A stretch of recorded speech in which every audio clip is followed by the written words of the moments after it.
దేవుని యొక్క వాక్యంలో నుంచి మనం ఈ దినాలలో రాజుల యొక్క జీవితాలు జ్ఞాపకం చేసుకుంటూ వస్తుంటున్నాం. దాంట్లో భాగముగా యోధా రాజుల విషయమై మనం పూర్తి చేస్తూ వచ్చినాం. దాదాపుగా యోధా రాజులు దేవునికి అనుకూలంగా నడుచుకున్నటువంటి వారిగా యోధా రాజుల గురించి మనం చూస్తూ వచ్చినాం. కొందరు ఎంతో మంచి దైవజనులుగా ఆ యోధా రాజులు ప్రభు కొరకై జీవిస్తూ వచ్చినారు. ఆ తర్వాత క్రమంలో ఇశ్రాయేలు రాజుల గురించి మనము ధ్యానం చేస్తుంటున్నాం. ఇశ్రాయేలు రాజులు దాదాపుగా అందరూ కూడా దేవునికి విరోధముగా నడుచుకున్నటువంటి వారు.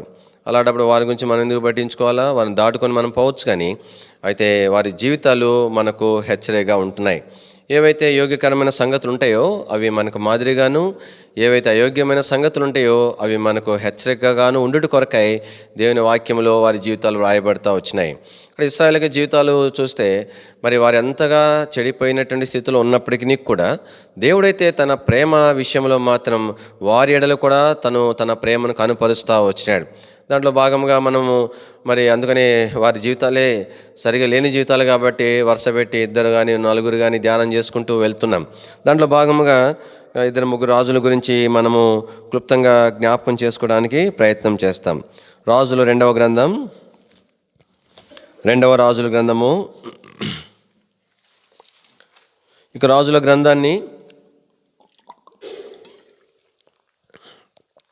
మనం ధ్యానించుట కొరకై ఈ భాగం ఎంచుకున్నట్లో ఉన్న ఉద్దేశంను కూడా మనం జ్ఞాపకం చేసుకుంటూ వచ్చినాం. ఆ దినాల్లో రాజుల యొక్క జీవితం అనేటువంటిది ప్రజలందరి మీద వారి ప్రభావం ప్రజల మీద కూడా ఉంటా వచ్చింది. వారు యోగ్యంగా నడుచుకున్నప్పుడు ప్రజలు కూడా కొంతమేర యోగ్యంగా ప్రభు కొరకు నడుచుకున్నారు. వారు తప్పిపోయి నష్టపోయినప్పుడు ప్రజలందరూ కూడా నష్టపోతూ వచ్చినారు. అంటే వారి యొక్క జీవితంలో ఎంతో ప్రాముఖ్యమైనవి అనేది రాజులు వారు కొందరు ఎరిగినారు, కొందరు ఎరగపోయినారు, కానీ దాన్ని బట్టి మనకు అర్థమవుతుంది. అలాగనే ఈ దినాలలో కూడా దేవుడు మనలను ఏం చేసినాడు? రాజులైన యాజక సమూహంగా చేసినాడు. ఏదో ఆషామాషిగా ఏదో మరి మనం నడుచుకోవటానికి కాదు. మన జీవితం ఎంత ప్రాముఖ్యమైందంటే మనం నష్టపోట లేదంటే మేలు పొందుతా అనేటువంటిది కేవలం మన మీద మాత్రమే కాదు, దాని యొక్క ప్రభావము ఖచ్చితంగా ఇతరుల మీద కూడా ఉండేదిగా ఉంటుంది. ఒకవేళ నేను యోగ్యంగా ప్రభు కొరకు నడుచుకున్నప్పుడు దాని యొక్క ప్రభావము కొంత మీద ఖచ్చితంగా ఉంటుంది. కొంత మేరకైనా వారు మేలు పొందడానికి నా జీవితం కారణమవుతుంది. అట్లా కాకుండా బుద్ధిహీనంగా చెడిపోయినటువంటి జీవితం నేను కలిగి ఉంటా వచ్చినప్పుడు వాడు ఎట్లా పోతే ఏం అనుకోరు, కానీ దాని యొక్క ప్రభావము అనేక మీద పడుతుంది. నన్ను బట్టి అనేకులు నష్టపోవటానికి నేను కారుకుండా అయ్యేవానిగా ఉంటాను. కాబట్టి ఈ దినాలలో ఎవరమైనప్పటికీ కూడా దేవుని ప్రజలమైన సేవకులమైన మనంతటా మనము ఎంతో జాగ్రత్తగా ఉండవలసిన వారమై ఉన్నాం. దాని కొరకే రాజుల జీవితాల గురించి ధ్యానం చేయటము మనము ప్రారంభించినాం. రెండవ రాజుల గ్రంథం 1వ అధ్యాయం 1 నుంచి కొన్ని వచనాలు మనం మార్చి చదువుకుంటాం. ఆహాబు మరణమైన తర్వాత 1వ అధ్యాయం 1 నుంచి మోయాబీయులు ఇశ్రాయేలు మీద తిరగబడిరి. అహాజియా షోమ్రోన్లోనున్న తన మేడగది కిటికీలో నుండి క్రింద పడి రోగి అయి, మీరు ఎక్రోను దేవతయగు బయల్జెబూలు వద్దకు పోయి ఈ వ్యాధి పోగొట్టుకొని నేను స్వస్థపడుదునో లేదో విచారించుడని దూతలను పంపగా, యెహోవా దూత తిష్బీయుడైన ఏలియాతో ఇలాగ సెలవిచ్చెను, నీవు లేచి షోమ్రోను రాజు పంపిన దూతలను ఎదుర్కొనబోయి ఇట్లనము, ఇశ్రాయేలు వారిలో దేవుడన్న వాడు లేడనుకొని ఎక్రోను దేవతైన బయల్జెబూలు నొద్ద మీరు విచారించబోచున్నారా? కాగా యెహోవా సెలవుచున్నదేమనగా, నీవెక్కిన మంచం మీద నుండి దిగి రాకుండా నీవు నిశ్చయముగా మరణమవుదువని ఏలియా వారితో చెప్పి వెళ్ళిపోయిను. చదివిన లేఖన భాగమును మన వినికిడిలో ప్రభు దీవించి మనకు సహాయపడుగాక, మనతో మాట్లాడునుగాక. ఇక దేని వాక్యంలో ఈ యొక్క అహాజియా గురించి జ్ఞాపం చేయబడతా వచ్చింది. ఈ అహాజియా మరి అహాబు యొక్క కుమారుడిగా అహాజియా గురించి మనకు జ్ఞాపం చేయబడతా ఉంది. వాస్తవానికి అహాజియా అనే పేరు చాలా అర్థవంతమైన పేరుగా మనము అహాజియా గురించి చూస్తాం. అహాజియా అంటే యెహోవా స్థిరపరచువాడు అని. ఇక్కడ మంచి పేరు పెట్టబడింది, కానీ అది దానిలో దేవునిలో స్థిరపడలేదు. పేర్లు మనకు సేవకులు ప్రార్థన చేసి పెడతారు, మంచి పేర్లు పెడతారు, కానీ దానికి మన జీవితానికి ఏమీ పోలిక ఉండదు. ప్రార్థన చేసుకోవాలా. ఏదో దేవుడు నాకు పెట్టిన పేరు కూడా ఏ ఉద్దేశంతో ప్రభు నాకు ఈ పేరు పెట్టినాడు, దీని ఆ వ్యక్తి గురించి బైబిల్లో ఏం రాయబడి ఉంది, కొంతైనా సరే ఆ జీవితాన్ని మనం ధ్యానం చేస్తే కొంతైనా మన అతని వల్లే నేను జీవించాలని దేవుడు నాకు ఈ పేరు ఇచ్చినాడని కూడా కొంత ఎరగాల. మొత్తానికి అహజ్యా గురించి చూస్తే, అహజ్యా మంచి పేరు కలిగిన వాడుగా ఉన్నాడు. అయితే ఎలా ఉన్నాడంట, ఒక పేజీ మనం వెనక్కి తిప్పితే మొదటి రాజుల చివరి అధ్యాయంలో 51వ వచనం, ఆహాబు కుమారుడైన అహజ్యా యోధారాజైన యెహోషాపాతు ఏలుబడిలో 17వ సంవత్సరమందు షోమ్రోన్లో ఇశ్రాయేలును ఆరంభించి 2 సంవత్సరములు ఇశ్రాయేలును ఏలెను. తర్వాత 52వ వచనం, అతడు యెహోవా దృష్టికి చెడుతనము జరిగించి తన తల్లిదండ్రులు ఇద్దరి ప్రవర్తనను ఇశ్రాయేలు వారి పాపము చేటుకు కారకుడైన నేబాతు కుమారుడైన యెరోబాము ప్రవర్తనను అనుసరించి ప్రవర్తించుచు వచ్చెను.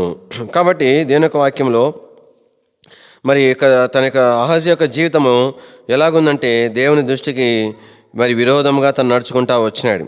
అలా నడుచుకోవడం వల్ల ఏమైందంట, 53వ వచనం చివరి వచనం, అతడు బయలు దేవతలను పూజించుచు వారికి నమస్కారం చేయుచు తన తండ్రి చేసిన క్రియలన్నిటి చొప్పున జరిగించుచు ఇశ్రాయేలు దేవుడైన యెహోవాకు కోపము పుట్టించెను. కాబట్టి మన దేవుడు రాయి కాదు, రప్ప కాదు, ఆయన కూడా భావోద్రేకములు కలిగినటువంటి వాడు.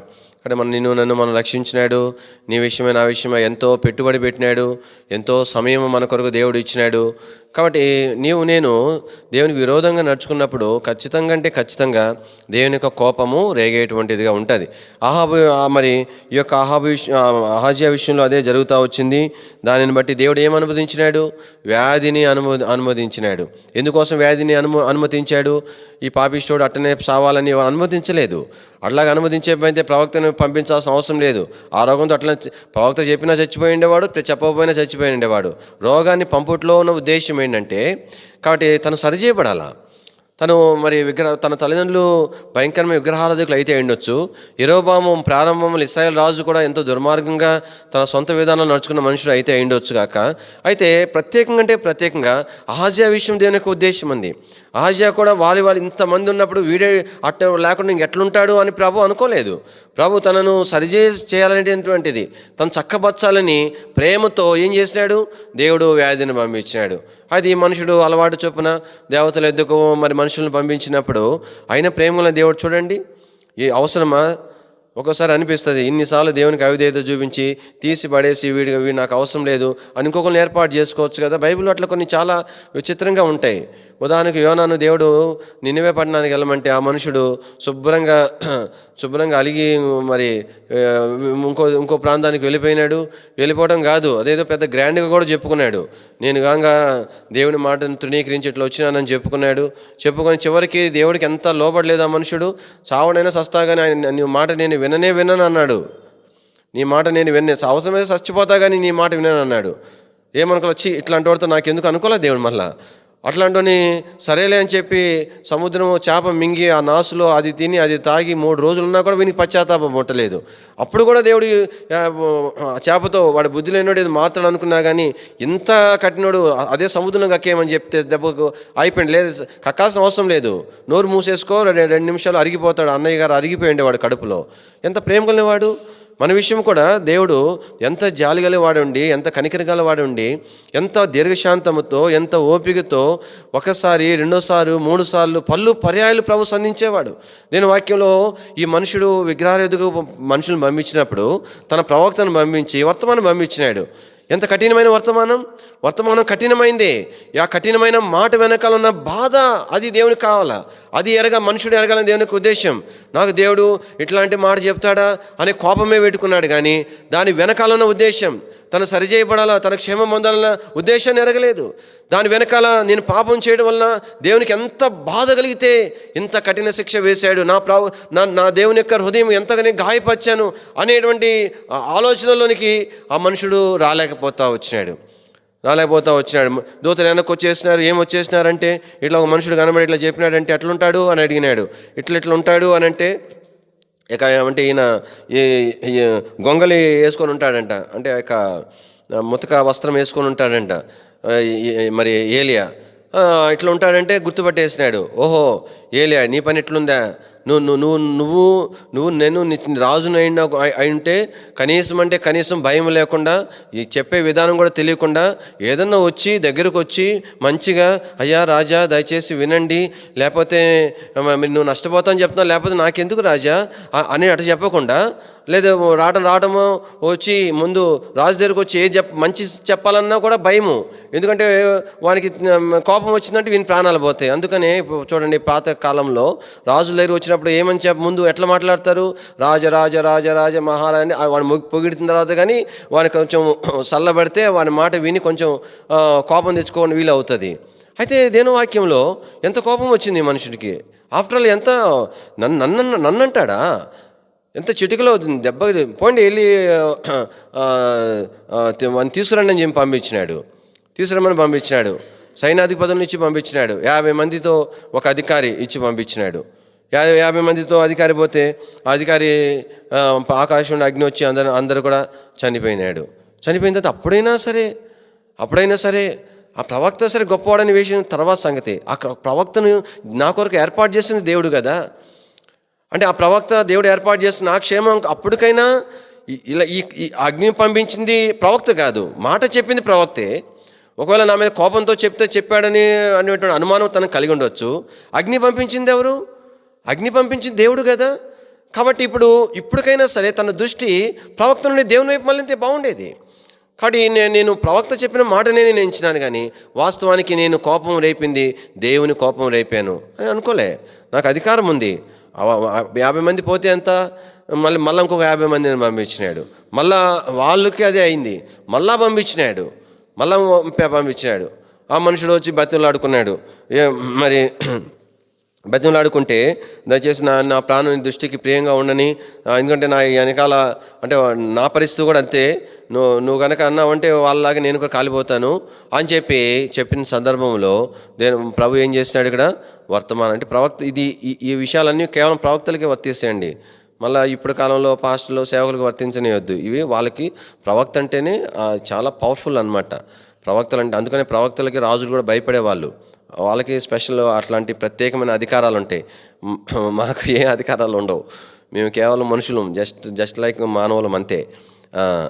కాబట్టి మొత్తానికి దేవుని వాక్యంలో మనం చూసినప్పుడు మరి ఇంత చేసిన తర్వాత మళ్ళీ ఏమని చెప్పి పంపించినాడు?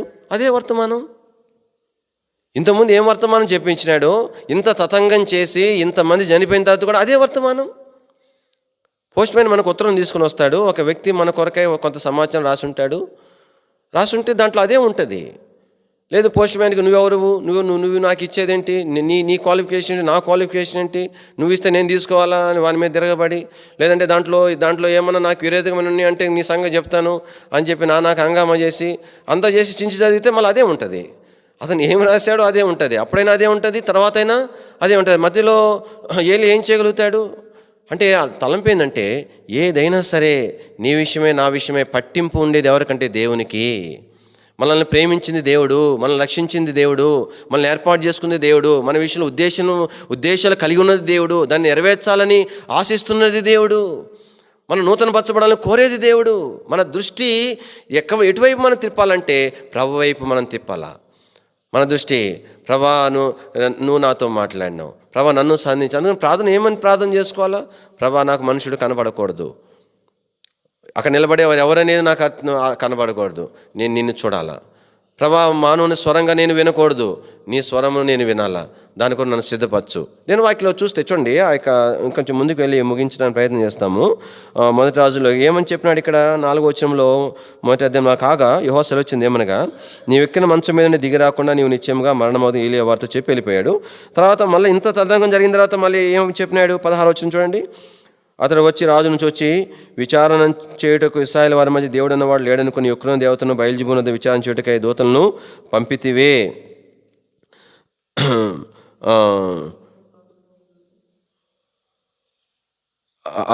ఈ మాటలు మనకు 3వ వచనంలో ఉన్నాయనుకోండి. తర్వాత ఏమన్నాడు? 4వ వచనంలో ఉన్న మాటలు ఇక్కడ, నీవు ఎక్కిన మంచం మీద నుండి దిగి రాకుండా నిత్యంగా నీవు మరణమవుదువు. అదే మాట.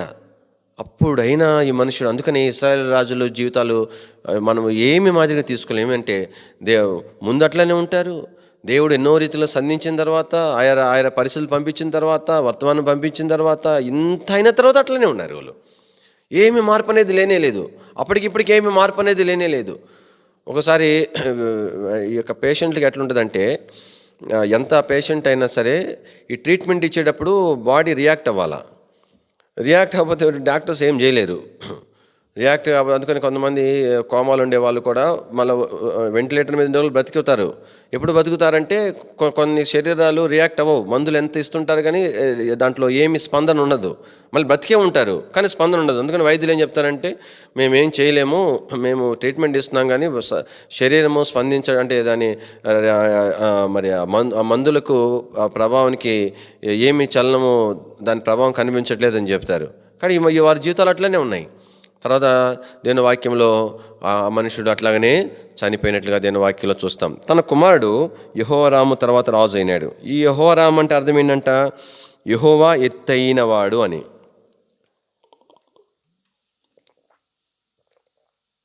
అంటే ఈ పేర్లు వెనకాల కూడా దేవునికి వర్తమానం ఉంది. యెహోవా స్థిరపరచువాడు, యెహోవా ఎత్తైన వాడు. అంటే మనం దేవుని స్థిరపరచబడాలని, ఆయన వలె మనం ఉన్నతమైన వారిగా ఎదగాలనేది దేవుని యొక్క ఉద్దేశం. అయితే మనం ఈ భాగాన్ని పక్కకు వస్తే, ఈ యొక్క యెహోరాము రాజు అయిన తర్వాత, ఈ మొదటి అధ్యాయంలో యెహోరాము రాజు అయిన తర్వాత మనం చూస్తాము,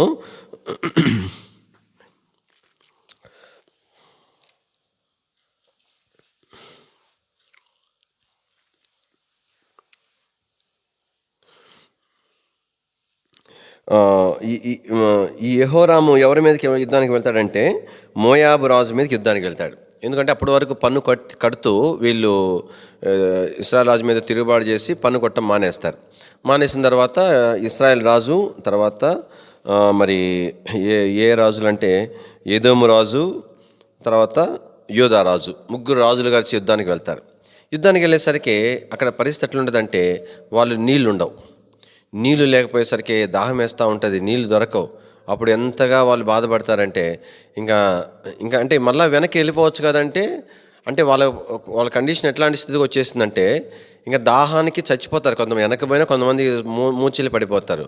రాజులు అనుకున్నారు, అరే కట్టకట్ట ఎంత కష్టం వచ్చేసింది, దేవుడు మనల్ని ఈ నీరు లేని స్థలంలో ఈ స్థితికి దేవుడు అప్పగించినాడే, యెహోవా మనల్ని ఈ స్థితికి అప్పగించినాడే అని చెప్పి వాళ్ళు రాజులు బాధపడతా ఉంటే, అప్పుడు యోధారాజు సలహా ఇస్తాడు. ఏమన్నా సలహా ఇస్తాడంటే, ఎవరైనా దేవుని యెహోవా ప్రవక్తలు ఉన్నారంటే, ఒక ఆయన ఉన్నాడు, ఏలియా ఉన్నాడు అంటే ఆయనను పిలిపియమని చెప్తాడు. పిలిపియమంటే ఏలియా వస్తాడు. ఏలియా వచ్చిన తర్వాత ఇశ్రాయేల్ రాజుతో ఏమంటాడంటే, అసలు నిన్ను లక్ష్య పెట్టడం కాదు కదా, అసలు నీ మొహం కూడా చూడటానికి నేను ఇష్టపడను అన్నాడు. ఏమన్నాడు చెప్పండి ప్రవక్త? నిన్ను పట్టించుకోవడం తర్వాత సంగతి, అసలు నీ మొహం చూస్తాను కూడా నేను ఒప్పుకునేవాడిని కాదు. మరి అట్లాంటప్పుడు ఎందుకు వచ్చినావు?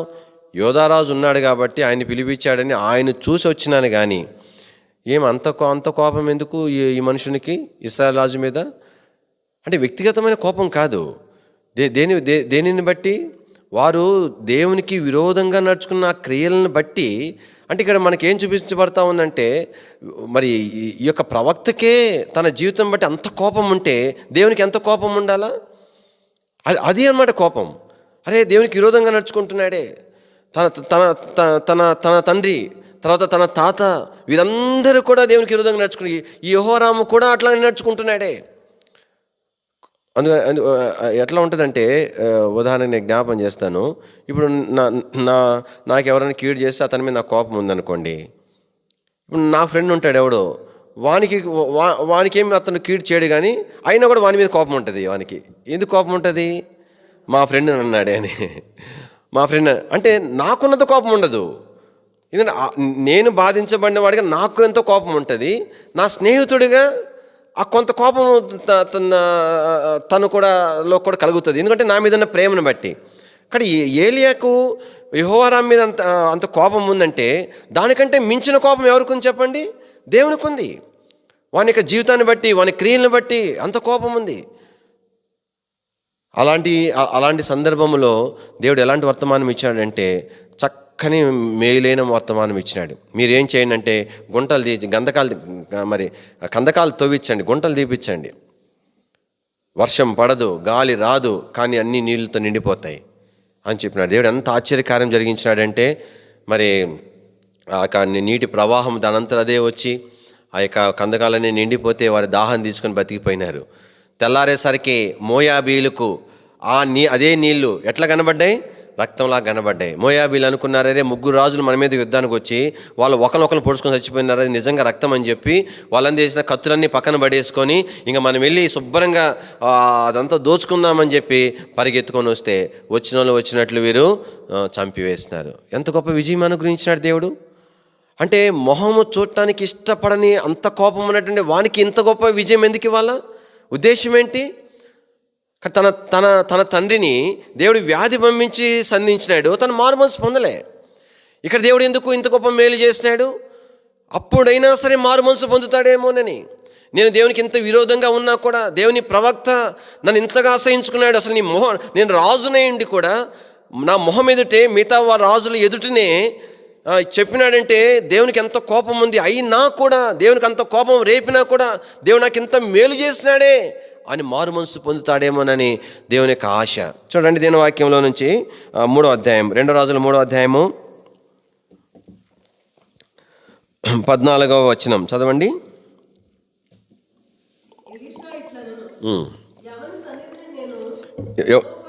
ఎవరి సన్నిధిని నేను నిలబడి ఉన్నాను, ఇశ్రాయేలు దేవుడైన ఆ యెహోవా జీవము తోడు యూదా రాజైన యెహోషాపాతును నేను గౌరవం చేయని ఎడల నిన్ను చూచుటకైనను లక్ష్యపెట్టుటకైనను ఒప్పుకునేవాడిని కాదు.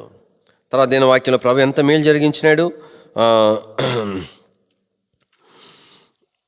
దయచేసి 25 వచనం. మరియు వారు పట్టణము పడగొట్టి సమస్తమైన మంచి భూభాగం మీద తల యొక్క రాయి వేసి నింపి నీళ్ళ బావులంటి పూడ్చి మంచి చెట్లను నరికివేసి కీరహరేతు పట్టణం మాత్రం వారు విడిచిపెట్టి మొత్తానికి 24 వచనం. వారు ఇశ్రాయేలు వారు దండు దగ్గరకు రాగా ఇశ్రాయేలు వారు లేచి వారిని హతము చేయుచుండ్రి కనుక మోయాబీలు వారి నిలవలేక పోయిరి. ఇశ్రాయేలు వారు వారి దేశంలో చొరబడి మోయాబీలను హతము చేసిరి. కానీ ప్రభు ఇక్కడ గొప్ప విజయాన్ని అనుగ్రహించట్లుగా దేవుని వాక్యంలో మనం చూడగలుగుతాం. ఇక మోయాబీల మీద ఇచ్చిన విజయం.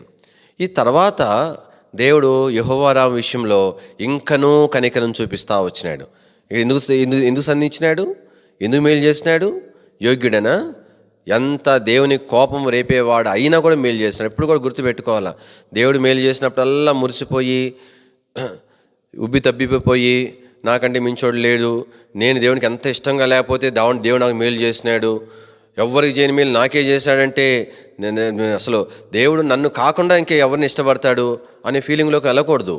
ఎప్పుడు కూడా మనం పరీక్షించుకోవాల్సిందంటే ప్రతి శ్రమ వచ్చినప్పుడు ప్రభా ఈ శ్రమ నాకు ఎందుకు అనుమతించినావు? మేలు వచ్చినప్పుడు ఏం పరీక్షించుకోవాలా? ఈ మేలు పొందడానికి నేను యోగ్యుడినేనా అని పరీక్షించుకోవాలా. పరీక్షించుకొని మనం ప్రభువుని స్తుతించాలా. అర్థమవుతుందా? కాబట్టి ఎందుకంటే అది చాలా గుడ్డితనంతో కూడినటువంటిది, గొప్ప నష్టం తీసుకొచ్చే గుడ్డితనం. లాజరు ధనవంతుడు విషయంలో ఆ ధనవంతుడు పోవడానికి అదే కారణం, అంతకు మించిన వేరే కారణం మన బైబిల్లో కనబడదు. చెడ్డవాడని కానీ ఏదో నరహంతుడని వ్యభిచారని ఏం రాయబడదు. కేవలం అంటే కేవలము కాబట్టి తన యొక్క ధనాన్ని బట్టి అదే దేవుని మేలని ఎంచి కానీ నన్ను కాబట్టి దేవుడు ఎవరిని ఇష్టపడతాడని తన యొక్క నష్టంలో ఉండి అంతా తెలిసినవాడు, అబ్రహాముని ఏమని పిలవాలో తెలిసినవాడు, అన్నీ ఎరిగినవాడు. కాబట్టి తను ఎంతో నష్టపోయినాడు. కాబట్టి తలం పోయిందంటే ఇక్కడ మన అయినప్పుడు యెహోరాముని దేవుడు విడిచిపెట్టలే. ఇప్పుడు తర్వాత మన సందర్భం మనకు తెలుసు.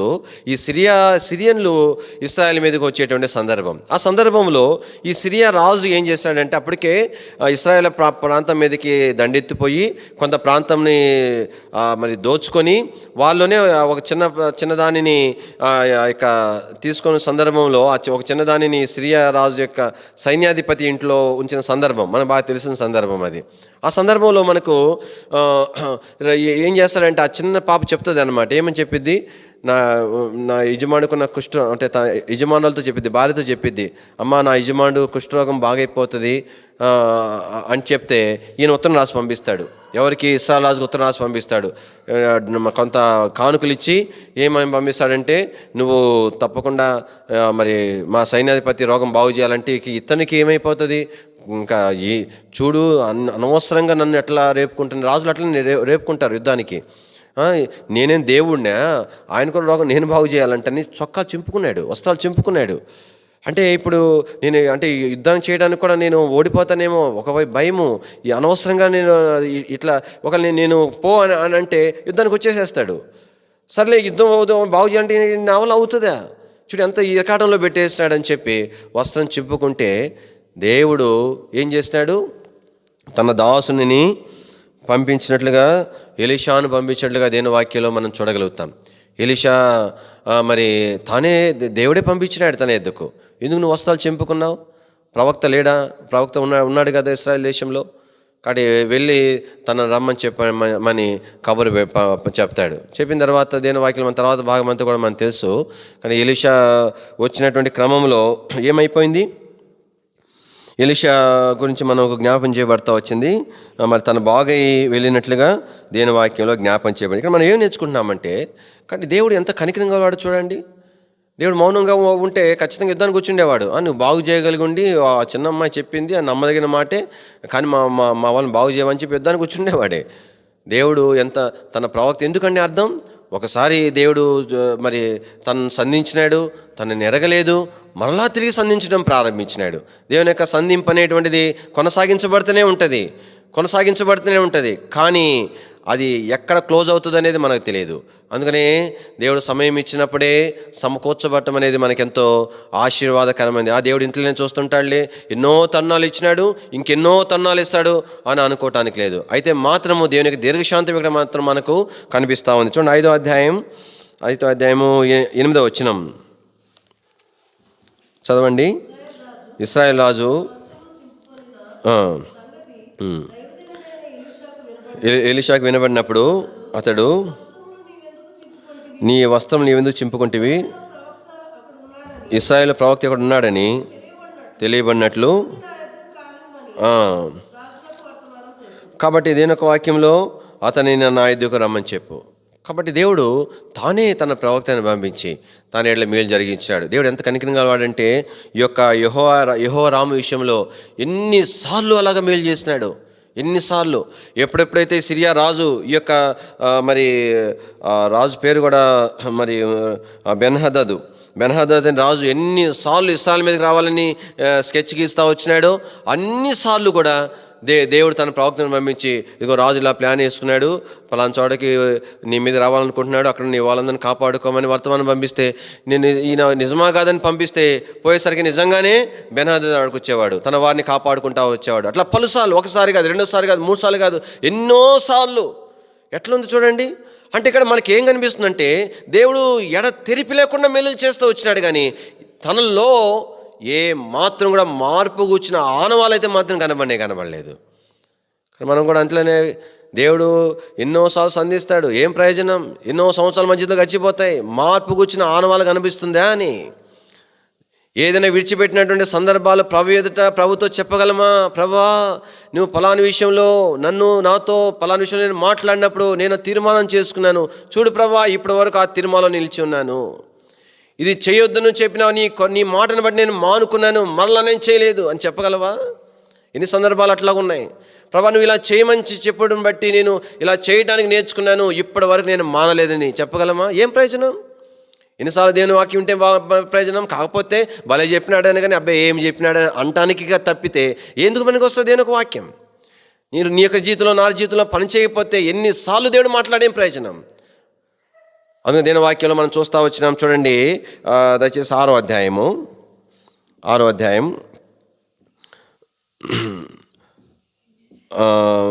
వచనం. అయితే ఆ దైవజనుడు ఇశ్రాయేల్ రాజునకు వర్తమానం పంపి, పలాని స్థలంలోకి నీవు పోవద్దు, అచ్చడికి సిరియన్లు వచ్చి దిగి ఉన్నారని అతను తెలియజేస్తును. అట్లా 10వ వచనం చూడండి, అందరం కలిసి చదువుదాం. 6:10. ఇశ్రాయేల్ రాజు దైవజనుడు తనకు తెలిపి హెచ్చరిక చేసిన స్థలమునకు పంపి సంగతి తెలుసుకొని తన వారిని రక్షించుకోనేలను, ఈలాగు మాటికి జరుగుచూ వచ్చినందున. కాబట్టి దేని ఒక వాక్యంలో మనం చూస్తాం, మాటికి జరుగుతూ వచ్చింది. కానీ దేవుని స్తోత్రాలు. కానీ యెహోవా రాము యొక్క జీవితం ద్వారా దేవుడు మనకు నేర్పించే పాఠం ఏంటంటే, ఇది వాస్తవం కాదా? దేవుడు మాటికి మనకు మేలించిన సందర్భాలు లేవా? మాటికి మనం సంధించిన సందర్భాలు లేవా? మాటికి మనల్ని హెచ్చరించిన సందర్భాలు లేవా? అయినా కూడా ఈ రాజు వల్లే మనం ఉన్నామా? ఏమైనా మార్పు చెందేవారుగా ఉంటున్నామా అనేది. అది ఇప్పటికి ఈ బెన్హదద్కి అనుమానం వచ్చేసింది.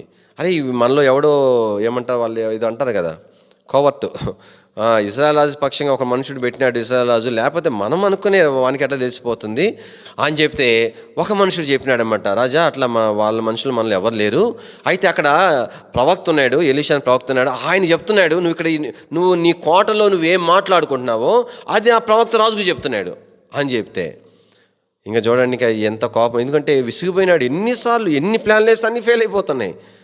అందుకని ఇంకా ఫెయిల్ కాకుండా అంటే ఒకటే ఒక మార్గం, ఆ ప్రవక్తన లేకపోతే ఈసారి నెక్స్ట్ ఏమైపోవచ్చు, సక్సెస్ఫుల్గా మరి విజయం పొందవచ్చు అని చెప్పి ఆలోచన చేసుకొని ఏం చేసినాడు, ఆ ప్రవక్త పట్టుకరండి అని చెప్పి పంపించినాడు.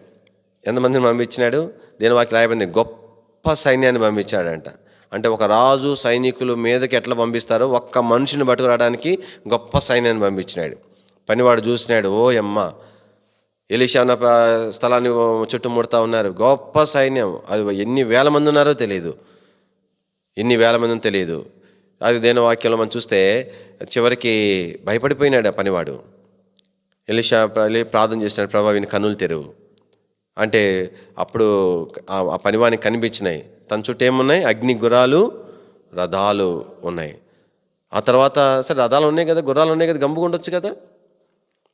ఎలీషా ప్రార్థన చేసినాడు, ప్రభా వాళ్ళకి గుడ్డితనం కలుగు చేయి అని ప్రార్థన చేసినాడు. అయితే గుడ్డోలు అయిపోయినారు. గుడ్డోలు అంటే కళ్ళు కనపడుతున్నాయి, వాళ్ళు ఎక్కడుందో అంటే గుడ్డువాడు కనుక తను ఎక్కడున్నాడో ఎట్లా అర్థం కాదు, అట్లా అర్థం కాకుండా అయిపోయింది వాళ్ళకి. ఎలీషాని వాళ్ళ దగ్గర పోయిన తర్వాత వాళ్ళు ఎలీషాని గుర్తుపట్ల, ఎక్కడున్నామో గుర్తుపట్ల, దేనికి వచ్చామో తెలియట్లా. మీరు దారి తప్పిపోయి వచ్చారు, మీరు రండి మీకు దారి చూపిస్తా అని చెప్పి నేరుగా ఇశ్రాయేలు రాజు కోటలో తీసుకుపోయినాడు వాళ్ళందరినీ. తీసుకుపోయిన తర్వాత మళ్ళీ ఏం చేసినాడు, మళ్ళీ ప్రార్థన చేసినాడు. ఏం ప్రార్థన చేసినాడు, ప్రభా వీళ్ళ కన్నులు తెరువు అని ప్రార్థన చేసినాడు. కళ్ళు తెరిచేసరికి ఎక్కడున్నారు, ఇశ్రాయేలు రాజు దగ్గర ఉన్నారు. ఓ అమ్మ, మనం ఎలీషా అనే ఆ ప్రవక్తను పట్టుకుపోదాము అని వచ్చి దారి తెప్పించుకొని ఎడకొచ్చినాం, రాజు దగ్గరికి వచ్చి ఇంకొక బతకనిస్తాడా రాజు, చెప్పండి, శత్రు రాజు బతకనిస్తాడా? ఇశ్రాయేలు కూడా అన్నాడు వాళ్ళని, ఫినిష్ చేయమంటావా అంటే లేదు నువ్వేం యుద్ధం చేసి వాళ్ళని జయించి చెరపట్టుకు రాలే చంపడానికి, కానీ వాళ్ళందరికీ నువ్వేం చేయాలా, మంచిగా భోజనం పెట్టి పంపించమని చెప్పినాడు. అంటే ఇట్లాంటి ప్రార్థన కూడా దేవుడు వింటాడా? ప్రభా గుడ్డితనం కలుగు చేయటము, కళ్ళు తెరవనగానే కలగటం అంటే ఆయన జిమ్మికలా దేవుడు, అంటే ఈయన రకరకాలుగా చేస్తే దేవుడు యాజిటీస్కి ఇస్తాడా? ఎందుకని ఎలీషా అలాగా ప్రార్థన చేసినాడు? అలాంటి ప్రార్థన దేవుడు ఎందుకు ఆలకించినాడు? ఒకటే ఉద్దేశం, వారు మళ్ళా రాకుండా ఆపివేయట కొరకై ఎలీషా ప్రార్థన చేస్తున్నారు. అంటే ఇదే వాక్యంలో నుంచి 6వ అధ్యాయము 14వ వచనం.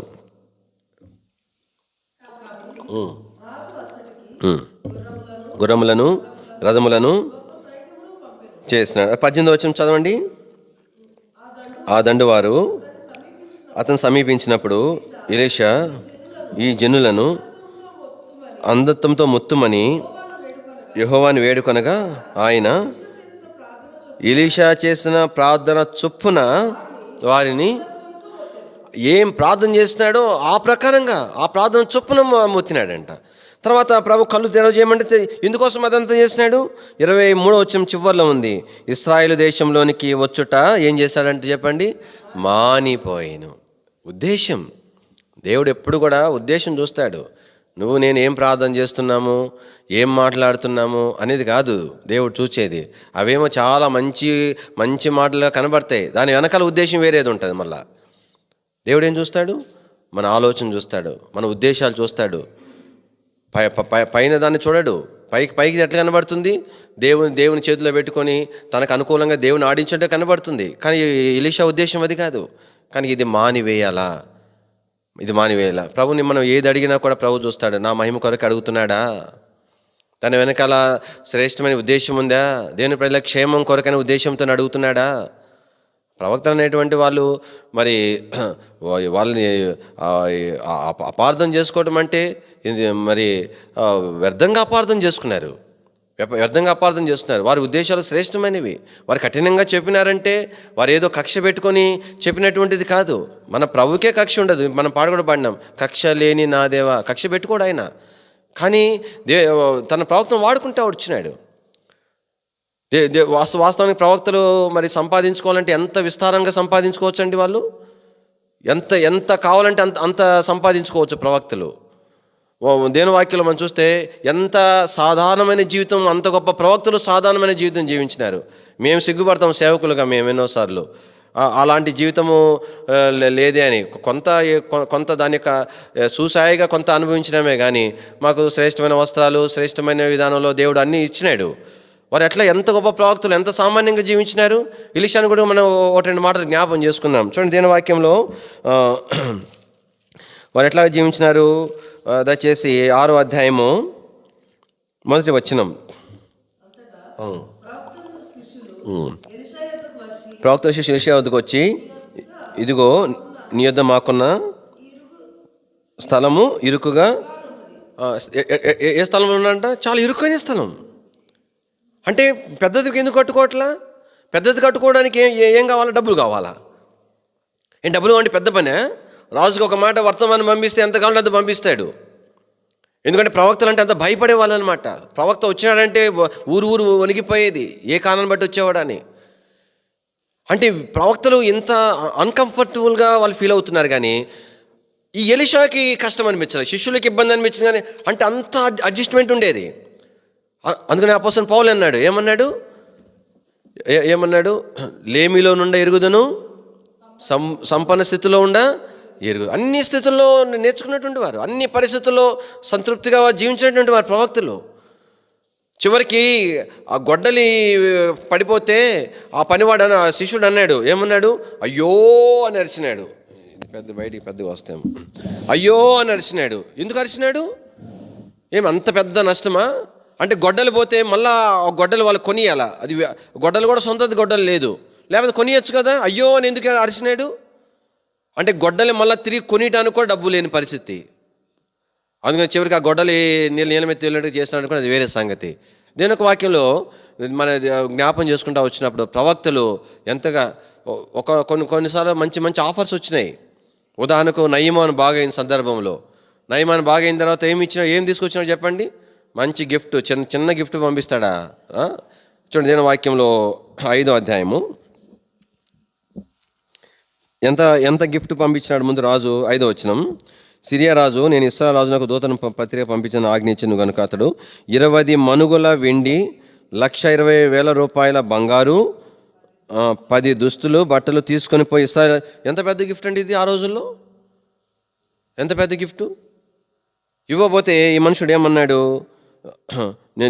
నేను తీసుకోనని చెప్పినాడు.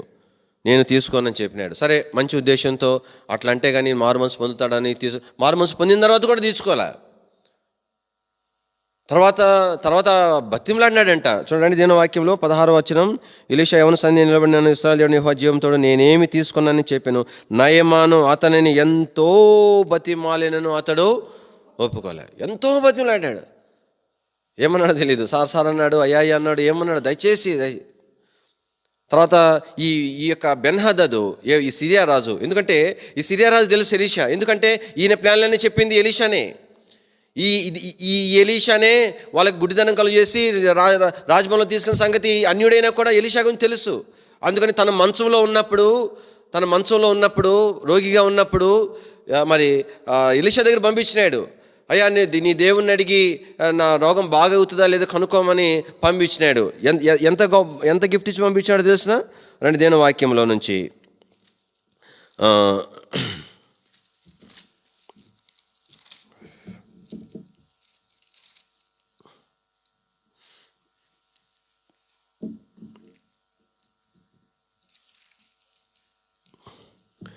8వ అధ్యాయము 8వ వచనం. హజాయేలు పిలిచి, నీవు ఒక కానుకను చేత పట్టుకొని దైవజనుడైన అతన్ని ఎదుర్కొనబోయి, ఈ రోగం పోయి నేను బాగోదునా, ఒక కానుకను పట్టుకుపో అని చెప్పినాడు. ఎంత కానుక తీసుకుపోయినాడు ఈ మనుషుడు? 9వ వచనం చూడండి. కాబట్టి హజాయేలు దమస్కులోనున్న మంచి వస్తువులన్నిటిలో 40 ఒంటెల మోతంత కానుక. ఒక ఒంటె ఎంత మోయగలదో అట్లాంటి 40 ఒంటెలు ఎంత మోయగలో అంత కానుక తీసుకున్నాడా? కొంతమంది తెలుసో తెలియకో అమాయకంగా మాట్లాడుతుంటారు, బుద్ధిహీనంగా. సేవకులు డబ్బు పిచ్చుంది, డబ్బు కోసం వస్తారు, డబ్బు కోసం తిండి కోసం వస్తారు. మేము ప్రారంభ దినాల్లో తరబీదు ఉన్నప్పుడు ఒకసారి ఆ సేవకుడు బాధపడినాడు. మేము తరబీదైన సేవకుడు ఎందుకు బాధపడినా అంటే పొద్దున్న వెళ్ళేవాడంట విజిటింగ్కి. ఇస్తే ఒక విశ్వాస ఇంటికి పోతే ఆమె హెడ్ నర్సు, తర్వాత తన భర్త అంటే ఆయన క్రైస్తవుడే కానీ రక్షణ లేదు. ఈయన చూడంగానే అన్నాడంట, ఏమే పాస్టర్లు పొద్దున్నే టీ తాగడానికి పొద్దున్నే వస్తారు, టీ పెట్టి వేడివేడిగా అన్నాడంట. అన్న తర్వాత ఇంకా ఆ దెబ్బతో ఆయన పొద్దున్న విజిటింగ్ పోయేది మానుకున్నాడని చెప్పినాడు. సరే నేను సేవకు వెళ్ళిన తర్వాత ఉదయాన్నే వెళ్ళేవాడిని, 6కే వెళ్ళిపోయేవాడిని. ఎందుకంటే పెళ్లి కాకముందు 2 సంవత్సరాలు సంఘంలో పరిచయం చేశాను కాబట్టి మిగతా టయాల్లో కొంతమంది ఉంటారు అన్నట్లుగా పొద్దున్న 6కి పోయి నిద్ర లేపేవాడిని వాళ్ళ ఇళ్ళకి పోయి. సరే కొంతకాలం తర్వాత అది కొనసాగింది అనుకోండి, ఆ మనుషుడు మానుకున్నాడు. ఎంత తెలివి తక్కువ మాటలు, బుద్ధిహీనమైన మాటలు, అలాంటి మాటలు ఎక్కడైనా వింటే మాత్రం కూడా వాటిని సమ్మతించొద్దండి. కానీ ఎలీషా ప్రవక్తల జీవితాలు చూస్తే, సేవకుల జీవితాలు చూస్తే మేము బాధపడుతూ ఉంటాం. ప్రభా, దేవుని సేవకులు ఎంత క్రయం చెల్లించినారు, మాకు ఆ భాగ్యం లేదే, ఆ ధన్యత లేదని లోపల వస్తూ ఉంటాం మేము. ఎందుకుంటుంది ఆ డబ్బు ఆశ లోకంలో ఎన్నో రీతిగా ఎన్నో విధాలుగా సంపాదించుకోవచ్చు. మనకి ఈ విషయం అవసరం లేదు. కానీ ఈ భాగాన్ని మనం వచ్చేసరికి ఇక్కడ మనం ఎలీషా యొక్క జీవితంలో ఎలీషా చేసిన ప్రార్థన, దాని వెనకాల ఎంత శ్రేష్ఠ ఉద్దేశం.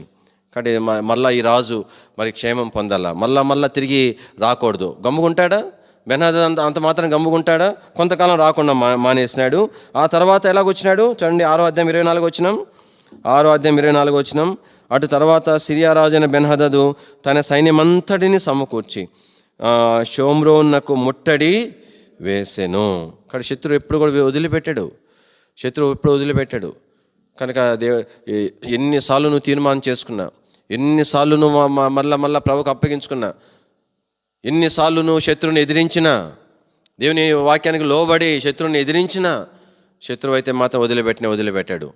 ఇంకా బలంగా నిన్ను శోధించడానికి ప్రయత్నం చేస్తాడు. గుర్తుపెట్టుకో, ప్రార్థన చేసుకో. నువ్వు ఒక చిన్న విషయంలో తీర్మానం చేసుకున్నావంటే నీ తీర్మానంతో పాటే శత్రువు ఇంకా తను కూడా ఒక తీర్మానం చేసుకుంటాడు. ఏం తీర్మానం చేసుకుంటాడు? ఈసారి ఇంకా బలమైన విధానంలో తనని శోధించాలా.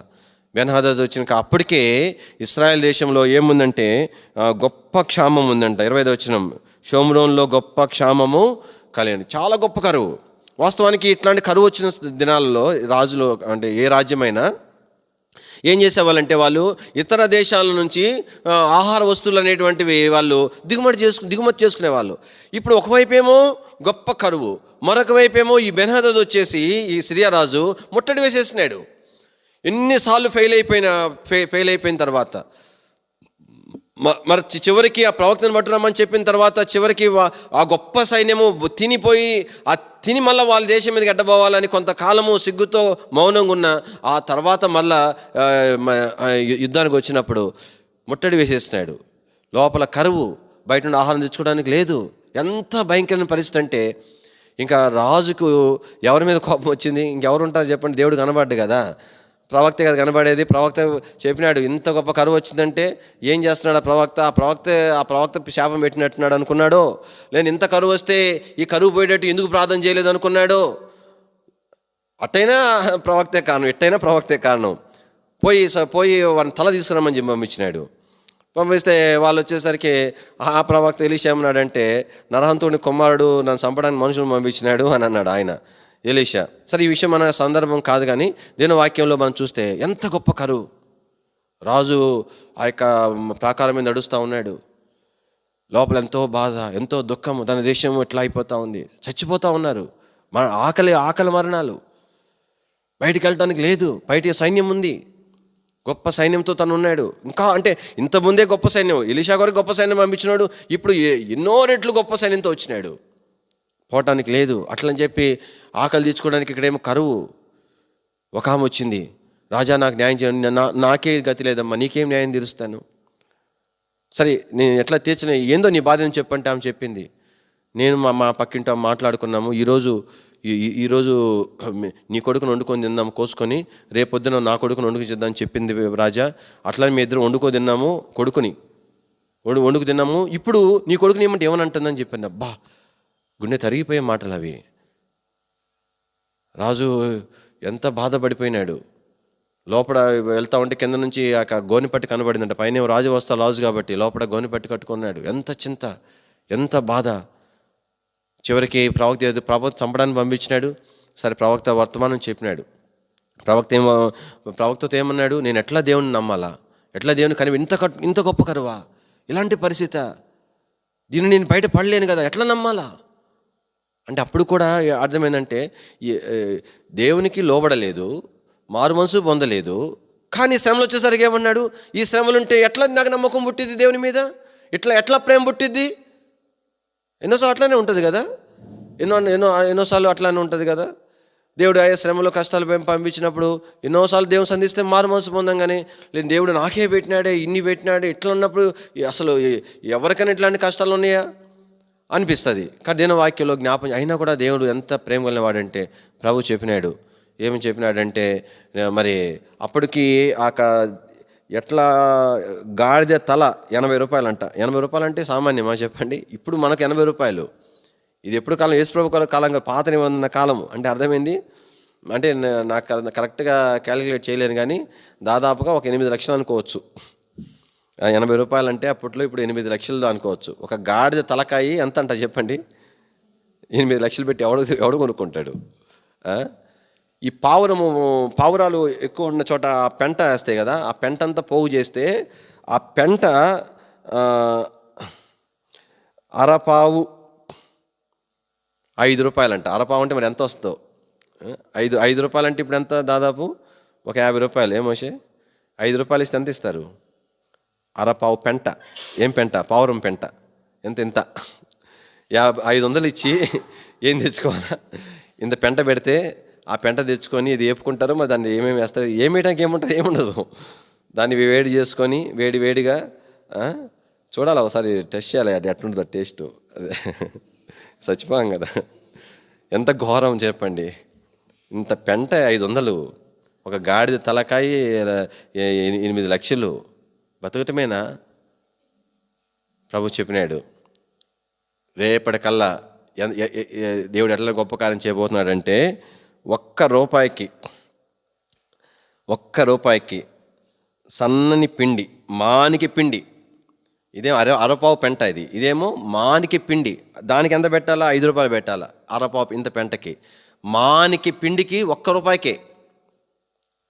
తర్వాత ఇంకా ఏమన్నాడు? 1 రూపాయికి 2 మానికల ఎవలు అమ్మబడితే. అంటే అది నిజమేనా? ఎట్లా అవుతుంది? అందుకని రాజుతో ఉన్నటువంటి మనుషుడు అన్నాడు, ఏమన్నాడంటే, దేవుడు ఒకవేళ కనుక ఆకాశం యొక్క వాకిళ్ళు అట్లా బాగా తీసి ఆ పై నుండి కనుక కుమ్మరిచ్చినా కూడా అది జరగదని చెప్పినాడు. అంటే జరగదన్నాడంటే ఆ పరిస్థితులు అట్లా ఉన్నాయి, ఎంత కఠినమైన పరిస్థితులు. దేవుడు ఎంత ఆశ్చర్యంగా కార్యం జరిగించినాడు. ఆ బెన్హదదు ఉన్న సైన్యం ఎన్నో రోజులుగా వారు ముట్టడించడం అంటే అర్థం ఏంటి? ఆ సైనికులు వాళ్ళందరికీ ఆహారం కావాలా. కాబట్టి అంతా మొత్తం ప్రిపేర్ అయ్యి వచ్చినారు. విస్తారంగా ధాన్యము, వారికి ఏమేమి అవసరమో ఆహార ధాన్యాలు అన్నిటితో వచ్చి వాళ్ళు ముట్టడించున్నారు. దేవుడు వాళ్ళకి ఏం కలుగు చేశాడంట? భయంకరమైన గొప్ప సైన్యం వస్తుండగా శబ్దాలు పుట్టించాడంట దేవుడు వాళ్ళకి అందరికీ. ఆ శబ్దం ఎట్లాంటిదంటే, ఓయమ్మ, ఇది ఇశ్రాయేల్ కాదురా నాయన, ఈ ఇశ్రాయేల్ రాజు చుట్టుపక్కల రాజులందరికీ కూలి ఇచ్చి విస్తారంగా సైన్యం, ఓయమ్మ వచ్చేస్తున్నారు, ఇంకా పడిపోతున్నారు మన మీద.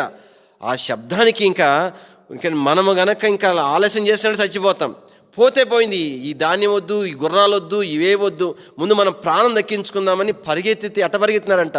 దారంతా వస్త్రాలు అంటే జారిపోయింది, ఇంక తీసుకోవడానికి వెనక్కి తిరగట్లా వాళ్ళు. పైన వస్త్రం వేసి వస్త్రం దారిపోయింది అనుకో, మళ్ళీ దాన్ని చూడడానికి లేదు, ఇంకా వెనక్కి తిరిగి చూడకుండా పరిగెత్తిపోయినారంట. దేవుడు ఎంత గొప్ప ఆశ్చర్యకార్యము జరిగిస్తూ వచ్చినాడంటే దేవుని వాక్యంలో. మరి మనకు తర్వాత ప్రవచితం అయితే 2వ వర్తమానంలో కొంతవరకు చూస్తాము. కాబట్టి కుష్ఠరోగులు వెళ్ళి అది తెలుసుకొని రాజు సమాచారం ఇస్తే, రాజు కూడా ఒక 5 మందిని పంపించిన తర్వాత తెలుసుకున్న తర్వాత దేవుడు ఎంత ఆశ్చర్యంగా ఆ విస్తారమైన ఆహారం మళ్ళా తిరిగి ఆ యొక్క దేశంలోకి వచ్చి అమ్మినారు. దేవుడు ఎట్లా చెప్పినాడో అట్లానే 1 రూపాయికి సన్నని పిండి, ఒక మానిక, ఏమంటారు అది, మానిక పిండి. తర్వాత 1 రూపాయికి 2 మానికలు ఎవలు అమ్మబడతా వచ్చినాయి. చూడండి 7వ అధ్యాయము 6వ అధ్యాయము చదవండి, 25వ వచనం. ఉమ్, ఉమ్, ఉమ్, ఉమ్, ఉమ్. కాబట్టి తర్వాత కింద భాగంలో ఆ, ఇవన్నీ మనం చూడ అవసరం లేదు, కానీ 7వ అధ్యాయము మొదటి వచనం. అప్పుడు ఎలీషా రాజుతో ఇట్లా, నేను యెహోవా మాట ఆలకించము. ఉమ్, ఉమ్, ఉమ్. ఒక మానికి సన్నని పిండియు రూపాయి ఒకటింటికి 2 మానికల ఎవలు అమ్మబడిన. 16వ వచనం. జనులు బయలుదేరి సిరిని దండి పేరట దోచుకొని, కాబట్టి యెహోవా మాట చొప్పున రూపాయి ఒకటింటికి 1 మానిక సన్నని పిండియు 2 మానికల యవలను అమ్మబడింది. కానీ దేవుడు ఎంత గొప్ప కార్యం జరిగించినాడు పిల్లరా. దేని వాక్యం మనం చూస్తే యెహోరాము విషయంలో మనం ప్రారంభం నుండి చూసుకుంటే దేవుడు ఎంతగా తన జీవితంలో కార్యం జరిగిస్తూ వచ్చినాడు. మనం యెహోరాము గురించి మనం ఏ జ్ఞాపం చేసుకుంటూ వచ్చినాము? 3 రాజులు వచ్చి నీళ్ళకి చనిపోయే సందర్భంలో దేవుడు గొప్ప కార్యం చేసినాడు. అక్కడి నుంచి సిరియన్ల రాజు నుండి పలు పర్యాయాలు దేవుడు కాపాడుతూ వచ్చినాడు. ఆ తర్వాత గొప్ప సైన్యము రాజు నగరంలోకి వచ్చేట్లుగా గొప్ప కార్యం జరిగిస్తూ వచ్చినాడు. ఆ తర్వాత చేసిన అన్నిటికంటే ఇంకా మించినటువంటి గొప్ప కార్యము ఈ యొక్క మరి ఆ కరువు నుంచి దేవుడు వారిని బయట వేయటం. అయితే విచారమైన సంగతి ఏంటంటే, ఇన్ని పరిస్థితుల్లో ఇన్ని మేలులు తను పొందినప్పటికీ కూడా తను ఏం పొందలేదు చెప్పండి? మారు మనసు పొందినవాడు కాదు. అందుకని చివరిగా తన యొక్క అంతం విషయం మనం చూస్తే చాలా భయంకరమైనదిగా మనం చూడగలుగుతాం. 8వ అధ్యాయము 28వ వచనం. అతడు ఆహాబు కుమారుడైన యెహోరాముతో రామోత్ గిలాదు నందు సిరియా రాజు అయిన హజాయేలుతో యుద్ధము చేయ బయలుదేరగా సిరియన్లు యెహోరామును గాయపరిచినారు. కాబట్టి యెహోరాము గాయపరిచిన తర్వాత మరి అతను బాగు చేసుకోవాలని చెప్పి యెజ్రెయేలు అనే ఊరికి వస్తే అక్కడ యెహూ దేవుడి చేత ఏర్పాటు చేయబడిన మనుషుడు, ఆ యెహూ వాస్తవానికి ఈ యొక్క ఏమంటారు, ఈయన యెహోరాము అంటే ఒమ్రీ సంతానం. వీళ్ళంతా కూడా అంతకుముందు యెరోబాము సంతానం విషయంలో ప్రభు ఏం చెప్పినాడంటే, నీ సంతానం వాడు ఒక్కడు కూడా మిగిల్చబడి ఉండని చెప్పినాడు, నెరవేర్చేసినాడు. ఒమ్రీ సంతానంలో వీళ్ళంతా కూడా ఒమ్రీ కూడా చెప్పినాడు, నీ సంతానం ఒక్కడు కూడా మిగిలించని చెప్పినాడు. అయినా కనికరించి యెహోరాము వరకు అనుమతించినాడు. యెహోరాముతో లాస్ట్ ఒమ్రీ సంతానం సంపూర్ణంగా తొలగించబడింది. ఆ తర్వాత దేవుడు యెహూని ఏర్పాటు చేసుకుంటూ వచ్చినాడు. కానీ దీని యొక్క వాక్యం మనం చూస్తూ వచ్చినప్పుడు ఈ యెహోరాము యొక్క జీవితం మనం ఏం నేర్పించబడుతుందంటే, కాబట్టి తన జీవితకాలం అంతట్లో ఎన్నో రీతులుగా దేవుడు మేలు చేసి అంతకంటే ఎక్కువ మేలు చేసి తను సంధించినా కూడా తను ఏం చేయబడలేదు చెప్పండి? ప్రభు వైపు తను తిరిగినవాడు కాదు. కానీ దేవుని యొక్క ప్రజలంగా మన ప్రార్థనలోకి వచ్చే ముందు మనం జ్ఞాపం చేసుకుందాం, ప్రభుకు అప్పగించుకుందాం. కాబట్టి చివరి దినాల్లో దేవుడు మనలో తన ప్రేమను కలిగిన వాడిగా ఉంటున్నాడు. వాస్తవంగా చెప్పగలమా? నేను ప్రభువుని నమ్మకంగా సేవించగలుగుతున్నాను అని చెప్పగలమా? నేను ప్రభు కొరకు చేసుకున్న తీర్మానాల్లో స్థిరంగా ఉన్నానని చెప్పగలమా? నేను నా ప్రభువుని చూస్తున్నాను, నా ప్రభుని యొక్క హృదయాన్ని గమనిస్తున్నాను, ఆయన నా విషయమై ఎలాంటి వేదన ఉంది, సంతోషం ఉందా అని దానిని బట్టి నేను చూస్తున్నానని చెప్పగలమా? ప్రభుకు అప్పగించుకుందాం, వ్యక్తిగతంగా పరీక్షించుకుందాం. ఒకవేళ ప్రభు మన బలహీనతలు మనం చూపించినాడా, యథార్థంగా ఒప్పుకొని విడిచిపెట్టి స్థిరమైన తీర్మానం, బలమైన తీర్మానముతో ప్రభు ఎదుకు మనము రావాల్సిన వారుగా ఉంటున్నాం. కానీ అందుకనే దావీదు తను చేసిన ప్రార్థన ఏమన్నాడు? స్థిరమైన మనస్సు నాలో నూతనముగా పుట్టించమని ప్రార్థన చేసినాడు. ఆ చేసిన ప్రార్థన, ఆ లోతైన పశ్చాత్తాపం అనేటువంటిది ఏమని చెప్పండి? తన అంతము వరకు, చిట్ట చివరి వరకు, కానీ ఏ విషయంలో తను ఒప్పుకున్నాడో, తీర్మానం చేసుకున్నాడో, ఆ విషయంలో మళ్ళీ తిరిగి దేవునికి విరోధంగా తను నడుచుకోలేదు. అది తన తీర్మానం అంటే.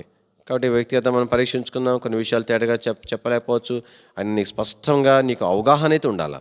నేను ఏ విషయంలో సరిగా లేను, మానుకోవాల్సిన విషయాలు నాలో ఏమున్నాయి, నేర్చుకోవాల్సిన విషయాలు ఇంకా నేను నేర్చుకోకుండా ఉన్న విషయాలు ఏమున్నాయి, ప్రభు ఆత్మ మనం బయలుపరిచిన కొలది క్షమాపణ అడుగుదాం. నూతనంగా తీర్మానం చేసుకుని ఆ తీర్మానం స్థిరంగా ఉండుట కొరకాయ ప్రభు యొక్క కృపను కోరుకుంటూ ప్రభువుకు అప్పగించుకొని మనము ప్రార్థన చేయాలి. కానీ అలాంటి గ్రహింపు కనుక లేకపోతే నాలో ఏ బలహీనత లేదంటే అట్లా ఎవరు ఉండరని కూడా చెప్పలేం. అలాంటి ఆధిక్యత కూడా దేవుడు కొంతమందికి ఆయా అన్ని సమయాలని కాదు కానీ ఆయా సమయాలలో కొందరికి దేవుడు అలాంటి ఆధిక్యత కూడా ఇస్తాడు. ప్రభు స్తోత్రాలు. అయితే నువ్వు మౌనంగా ఉండు, ఇది నీ కొరకైన సమయం అయితే మాత్రం కాదు. కానీ నువ్వు నిజంగా ప్రార్థన చేయాలనుకుంటున్నావా? యథార్థమైన హృదయంతో ప్రభు ఎద్దుకురా. ప్రభు నిన్ను చూస్తున్నాడు, నువ్వు ప్రభువుని చూడు. కానీ దేవుని ఎదుట ఎక్కడ నువ్వు సరిగా లేవో దాని విషయం పశ్చాత్తాపడు. అందుకని ఆ గ్రహింపుతో వస్తేనే యేసుప్రభు రక్తంలో మనం కడగబట్టడానికి ఆస్కారం ఉంటుంది. ఎన్నోసార్లు నేను జ్ఞాపం చేశాను. నేను మళ్ళీ 2 వచనాలు చూపించి ప్రార్థనలోకి వెళ్తాం. దేని వాక్యం ఏం రాయబడింది? ఆయన వెలుగులో ఉన్న ప్రకారము కంటిన్యూ చేయండి. మనమును వెలుగులో నడిచిన ఎడల మనము అన్యోన్య సహవాసము కలవారమై ఉందుము. కాబట్టి ఆయన వెలుగులో ఉన్నాడు, మనం కూడా వెలుగులో రావాలి. వెలుగులో నడిచిన కొలది దేవునికి ఎట్లా వస్తామని చెప్పండి? అన్యోన్య సహవాసం, దేవుని దగ్గరగా వస్తాం. దేవునికి దగ్గరగా వస్తే మనకి ఏం అర్థమవుతుందో చెప్పండి? మన బలహీనతలు అర్థమవుతాయి, మరకలు అర్థమవుతాయి, కలంకం అర్థమవుతుంది, ముడత అర్థమవుతుంది. చిన్న చిన్న బలహీనత ఎంత దగ్గరకు వచ్చే కొలది అంత స్పష్టంగా అంత చిన్న విషయాలు కూడా తేటగా ఎరగలుగుతాం. అది గుర్తు అన్నమాట. నేను దేవునికి దూరంగా ఉన్నానా దగ్గరగా ఉన్నానా దానికి గుర్తేంటి? నేను దూరంగా ఉన్నప్పుడు నాలో బలహీనతలు ఉన్నా కూడా అవి కనిపించవు. నేను దగ్గరికి వచ్చే కొలది నేను దగ్గరికి వస్తానికి రుజువు ఏంటంటే తేటగా అవి అర్థమవుతాయి. చిన్న చిన్న విషయాలు కూడా స్పష్టంగా అర్థమవుతాయి. అప్పుడు చెప్పగలుగుతాను ప్రభుతో, ప్రభా నాకు ఈ బలహీనత ఉంది, ఈ మరకుంది, ఈ ముడత ఉంది, అయ్యా నన్ను కనికరించమంటే దేని వాక్యం రాయబడింది? అప్పుడు ఆయన కుమారుడైన యేసు రక్తం మనలను, అప్పుడనే మాటలోనే ఆ వర్తమానం అంతా ప్రభు ఉంచినాడు. వాస్తవానికి ఆ వాక్యం అనేది సువార్త కొడుకులు మనం చెప్తాం, కానీ యోహాను రాసిన పత్రిక విశ్వాసుల కొరకు రాసిన పత్రిక. యేసుప్రభు రక్తం నిజంగా కడగాలని, ఆ రక్తాన్ని ఆశ్రయించాలంటే ఎట్లాగా ఆశ్రయించాలా? స్పష్టమైన గ్రహింపుతో, తేటైన విధానములో, కనీసం నీ హృదయంలో ఎక్కడ నువ్వు నష్టపోయినావు ఎరిగిన వాడవై నువ్వు ఒప్పుకుంటే అప్పుడు, లేకపోతే ఆయన రక్తంలో శుద్ధీకరణ అనేటువంటి అనుభవంలోనికి మనం రాలేం. మొదటి యోహాను పత్రిక 1వ అధ్యాయము, 1 యోహాను 1వ అధ్యాయము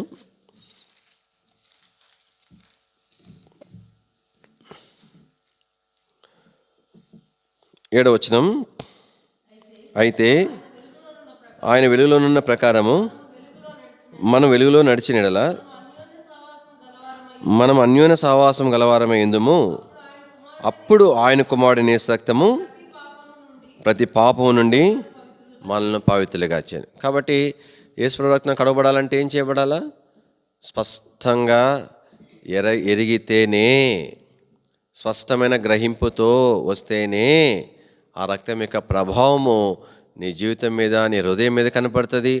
ప్రభు కొరకు జీవించడానికి వీలవుతుంది. కాబట్టి ఇది ఒక ప్రక్రియ.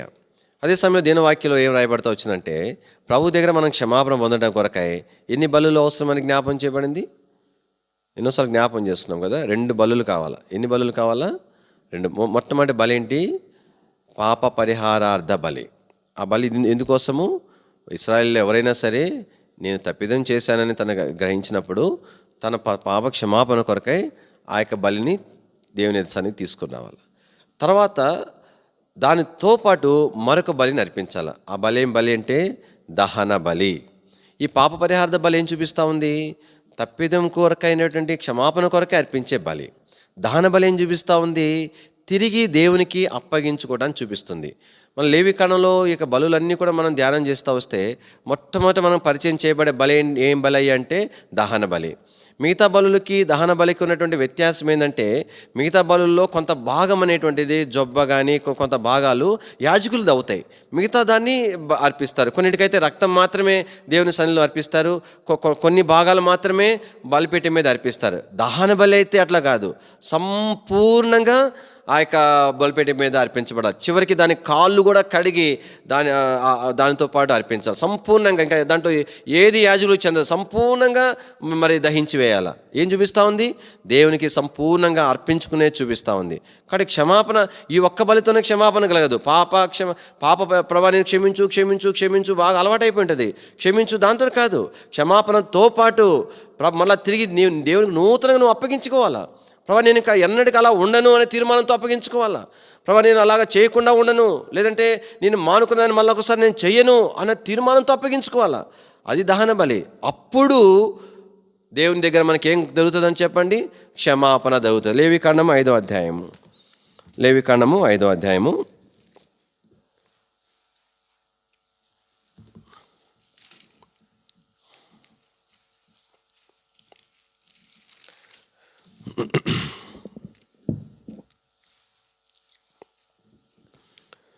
ఐదో అధ్యాయము 5వ వచనం. కాబట్టి అతడు, ఎంత జాగ్రత్తగా గమనించండి, వాటిలో ఏ విషయమందైనను అపరాధి అగినప్పుడు ఆ విషయం అందే. అది ఏ విషయంలో? కొన్ని విషయాలు స్పష్టంగా చెప్పలేకపోవచ్చు, కానీ నువ్వు ఒప్పుకునేటప్పుడు నీకు స్పష్టంగా నీకు తెలిసి ఉండాలి. ఏ విషయంలో నష్టపోయావు, ఏ విషయంలో తప్పుదారిలోకి వెళ్ళిపోయినావు, ఏ విషయంలో దేవుని దుఃఖపెడుతున్నావు, ఏ విషయంలో సరిచేయబడకుండానే ఉంటున్నావు, ఆ విషయంలో ఒప్పుకోవాలా. ప్రభా, ఫలాని విషయంలో నేను నష్టపోయాను. తర్వాత కింద రాయబడింది ఏం చేయాలంట? ఒప్పుకొని ఏం చేయాలా? 6వ వచనం. తాను చేసిన పాపం విషయమై యెహోవా సన్నిధికి మందలో నుండి ఆడు గొర్రె పిల్లనే కానీ ఆడు మేక పిల్లనే కానీ పాప పరిహార్థ బలిగా అర్పింపలేను. అతనికి పాప క్షమాపణ కలుగునట్లు యాజకుడు. కాబట్టి ఇక పాప పరిహార్థ బలి కొరకై అయినటువంటి చెప్తున్నాడు. ఆ తర్వాత మరి ఆ బలి అయిపోయిన తర్వాత ఇంకా మళ్ళీ ఏం బలి అర్పించాలంట? చూడండి 10వ వచనం, 9వ వచనం నేను చదువుతాను. అతడు పాప పరిహార్థ బలి పశురక్తంలో కొంచెం బలిపీఠం ప్రక్కన ప్రోక్షింపవలెను, దాని రక్తశేషం బలిపీఠం అడుగున పిండవలెను. 10వ వచనం అది పాప పరిహారార్థ బలి. తర్వాత 10వ వచనం విధి చొప్పున అంటే అది పద్ధతి, అది విధానము. అట్లాగనే క్షమాపణ దొరికేది దేవుని దగ్గర మనకు. అంతేగాని క్షమించు ప్రభా అని పోయి మళ్ళీ రిపీటెడ్గా అలవాటుగా నేను ఇంతే ఉండేది, నేను ఇంతే చేసేది అని అనుకొని మనం దేవుని ఎట్లా మనం నడుచుకున్నాం అనుకోండి. నేను ఈ విషయంలో నేను వినేది లేదు, ఈ విషయంలో నేను నేర్చుకునేది లేదు, ఈ విషయంలో నేను మానుకునేది లేదు అని నడుచుకుంటే ఏం క్షమాపణ కలగదు. కాబట్టి విధి ఏంటంటే, పద్ధతి ఏంటంటే, దేవుని దగ్గర క్షమాపణ పొందే విధానం ఏంటంటే, చదవండి. విధి చొప్పున 2వ దానిని దహన బలి అర్పించాలా. పాప పరిహార్థ బలి ఒక్కటే సరిపోదు, కానీ క్షమాపణ ఆడమే సరిపోదు. తిరిగి నూతనమైన విధానంలో నూతనంగా ప్రభువుకు అప్పగించుకోవాలా. ప్రభా, నన్ను అంగీకరించు, నన్ను బలపరచు, నేను స్థిరంగా ఉండలేను, ఎన్నోసార్లు తప్పాను, ఇంకొకసారి అలా కాకుండా సహాయం చేయ, స్థిరమైన తీర్మానంలో ఉండే సహాయం చేయ, నన్ను బలపరచు, నీకు అప్పగించుకుంటున్నాను. నా ఇష్టం ఇంకా ఏది ఉండదు, నీ ఇష్టం ఏదో దాన్ని నేను జరిగిస్తాను. ఏ మనుషుని ఇష్టము, ఏ సేవకుని ఇష్టం నేను జరిగించను. ప్రభా, నీ ఇష్టాన్ని నేను జరిగిస్తాను, నిన్ను నేను సంతోషపెడతాను. ప్రభువుకు నువ్వు అప్పగించుకోవాలా. నేను వాక్యంలో రాయబడతా ఉంది, చదవండి. అతడు చేసిన పాపం విషయమై యాజకుడు చేయగా అప్పుడు క్షమాపణ కలుగుతుంది. కాబట్టి కృపకు అప్పగించుకుందాం. వాక్య వెలుగులో మనం పరీక్షించుకొని ప్రభువుకు అప్పగించుకుంటూ క్లుప్తంగా ప్రార్థన చేద్దాం, భారంగా ప్రార్థన చేద్దాం.